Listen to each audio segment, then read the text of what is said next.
Right now, Arizona's Democratic Party has a new leader after months of turmoil at the top. I'll ask Charlene Fernandez, how can this party be saved?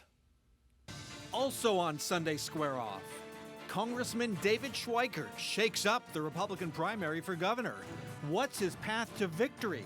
And which Republicans are angling for his CD1 seat?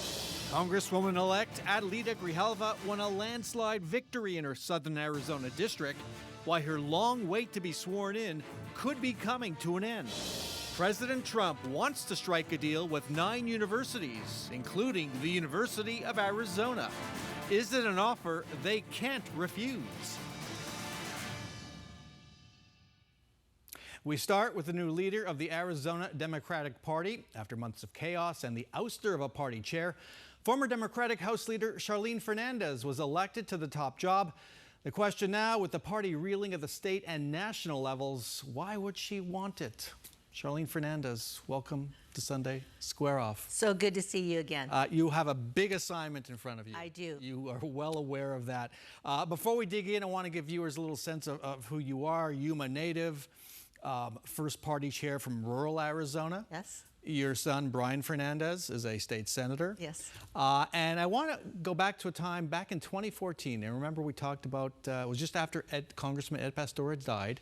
And he was a major force, was a real mentor for you. Tell us about that. Absolutely. I worked for Congressman Pastor for 11 and a half years. I ran his congressional office in Yuma County, first ever congressional office in Yuma County. So we were making history all over. He was the first Latino to represent Arizona, worked on his campaign, and then later he came back and asked me if I would work for him. And he guided me all along the way, and he was very instrumental in me becoming the leader at the state legislature. And stay with rural Arizona because that's really important to you, and you think that's really important in bringing the party back. Absolutely. This is about unity. We have to unify all 15 counties. We always hear about 15 county strategy, but this is about unifying all of us and making sure we're on the same page with the same message. I know rural Arizona feels it's a Maricopa County strategy too much of the time. Absolutely, they do. You know, I had the great fortune of traveling throughout rural Arizona, and you hear that quite often.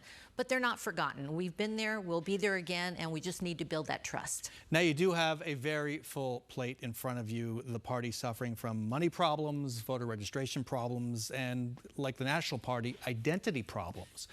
What do you attack first, or do you do it all at once? You do it all at once. I mean, and you bring everybody in to work on it. This is not one person raising the money, not one person about the success. It has to be every single one of us.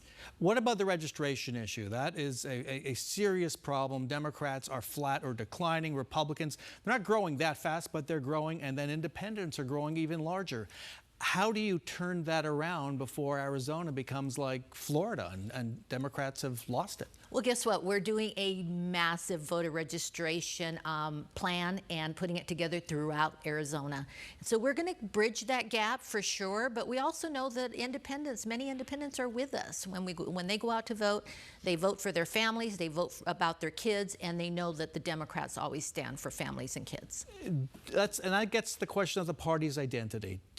Do they know that? Do they know that at the national level, at the state level? How are you even sure of that? Well, we have to remind them, Ram. I think we've forgotten to tell our stories. And that's what we're going to do, go out and tell the stories of what we do as Democrats, how we make things better for women and children, how we're there for them. You know, everything that happens good in this country is because of Democrats. What about the candidates themselves? Do they need to move more to the center? You know, I don't think so. I think, again, as long as our candidates continue to do what they're doing, they're out there representing their area. I always say that Democratic candidates, Democratic elected officials know how to reach the people. They know how to tell their story, and if they continue to do that and broaden it, we'll win. We'll win big. And that's the challenge, reaching the people, because going back to the registration numbers, Katie Hobbs, for example, running for governor, re-election 2026, yeah. She's going to have to reach more independent and more Republican voters than she reached in 2022 to win, just because of the Democratic registration disadvantage. And that's why I asked, does the party need to move more to the center? And in particular, how do you create even more of a contrast with Donald Trump and what Republicans are doing? You know, I don't think we have to build that contrast. We just have to do what we've been doing. You know, talk about Governor Hobbs. She's been doing tremendous work with water. You talk about, you know, something that's important to everyone, to every farmer in this state, to everyone that owns a home, to everyone. Water is a big issue for Arizona, and she's leading on that right now. She's leading with families. When anything that she passes over at the state legislature or she blocks, it's about families and it's about kids. What about Donald Trump? How does he figure into the mix as far as the contrast you think Democrats need to show? You know, I don't worry about the other side, the chaos on the other side, or their stories, or, you know, the lies that we've been hearing from them. I'm just worried about what our candidates are saying and what our electeds are saying, and it's powerful. So you don't, because you know a lot of voters out there, the message they're sending is fight, fight, fight. Yes. And it sounds like you don't see any reason to show any kind of contrast. I think our work is the contrast, the work that we're doing. If we continue to talk about the work that we're doing and tell our stories and tell the stories of our constituents, because every day we hear from constituents telling us about, you know, public education, where schools are closing or teachers are having to buy resources for the schools that we should be paying for, that our taxes pay for. When they start telling those stories and we repeat those stories, we're building the contrast right there. Money was a big problem under your predecessor. A lot of questions about that. Does the party have enough money right now to go forward to staff up in the way you need to internally, just to, you know, do the voter registration, the other fundraising, the election, the candidate support? Well, I'll let you in on a little secret. Been doing a lot of call time, and I'm hearing a lot of positive conversations. People want us to do voter registration. They want to donate, and they are donating. And yes, we're okay. The party is solvent. We are solvent. You can pay your bills. We can pay our bills. You can and the hire lights staff. on. We have a couple of hirings that are going to be happening in the next week. And let's timestamp this conversation. It's Friday. It appears the federal government shutdown will continue into Monday.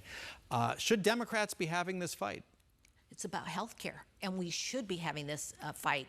When we see many of our people losing their health care, maybe not the ability to pay for their health care, that's a fight to have. This is about babies. This is a fight not about billionaires. This is a fight about babies. We have to make sure that our families are taken care of.